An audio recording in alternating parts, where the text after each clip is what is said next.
Today I'm going to show you how to do the 3-needle bind off. The 3-needle bind off is a great technique to use when you have two pieces of fabric that you want to join together without binding them off and then sewing them together. You can do the 3-needle bind off with the live stitches on the needles. I like to use the 3-needle bind off for things like shoulders or underarm stitches from seamless bottom up sweaters. The first thing you want to do is to count the numbers of stitches that you have on each needle and make sure that you have exactly the same number of stitches on both needles. The next step is to make sure your stitches are arranged so that with the right sides both facing up, your needle tips will be facing in the same direction. While you're doing the bind off, the right sides are going to be sandwiched together. So the right sides are both facing each other on the inside, and your wrong sides are on the outsides of your sandwich. This is to create the seam on the inside of the fabric. And it doesn't matter if you have a ball of yarn connected to one of your pieces or not, or if it's connected to the front piece or the back piece. I don't think it really matters. You can join a piece of yarn to work this bind off, or you can use something that's already attached. For our piece, we have one attached to that back piece of fabric. So to begin the bind off, you will need a 3rd needle. I am just using the same size needle as these two, but I'm using a double pointed needle because that's what I have on hand. You can use whatever length needle you have handy, whether it's circular, double pointed needle, straight, whatever, because you're only going to have 2 stitches on that needle at any time. So holding your needles parallel with the right sides facing each other, see the right side there, and then there's the right side here. Use your 3rd needle to go into the first stitch on the front needle knitwise and the back stitch knitwise. So you go through both stitches as if you're going to knit them together. And then wrap your yarn around your needle and pull it through the back stitch and the front stitch.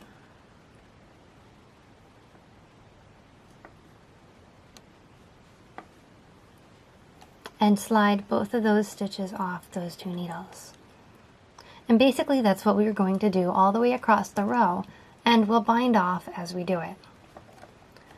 So we'll do it again. We'll go into the front stitch knitwise and the back stitch knitwise, wrap the yarn over, and then pull it through the back stitch and the front stitch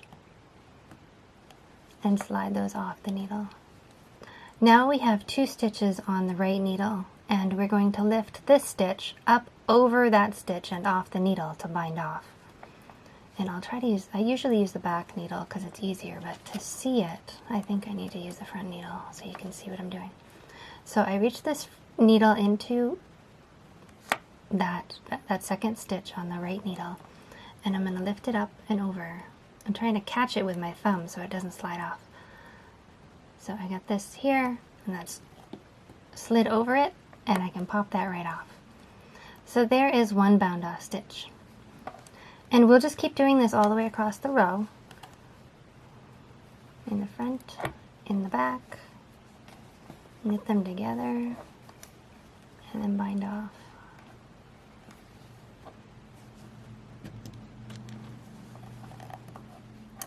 And you can see as we're going along that it's creating a little ridge here. And I'll show you when we're done how it looks. When you get toward the end, you can double check that you have the same number of stitches on each needle. If you don't have the same number of stitches on each needle, you may want to pull them back and see if you can find where there is a discrepancy somewhere and fix it. If it's not that big of a deal to you, you can work 2 stitches from one needle together with 1 stitch from another and kind of hide that mistake. But it's up to you how much of a perfectionist you feel like being at that time. So we will work our last few here together. I went through knitwise and knitwise. Pull that through, slide those off, bind this off. And then on the last one, we just do the same thing all the way to the end.